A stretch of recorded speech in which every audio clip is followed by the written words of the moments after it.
In case if the setting icon is missing from the home screen of your iPhone, then what might have happened is the setting icons must have been buried in one of the folders.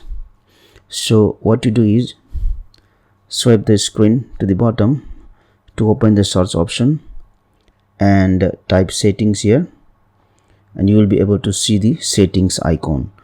Now in order to bring these setting icons to the home screen, what you do is open these settings, go to general and go to reset, and you need to select this option, reset home screen layout.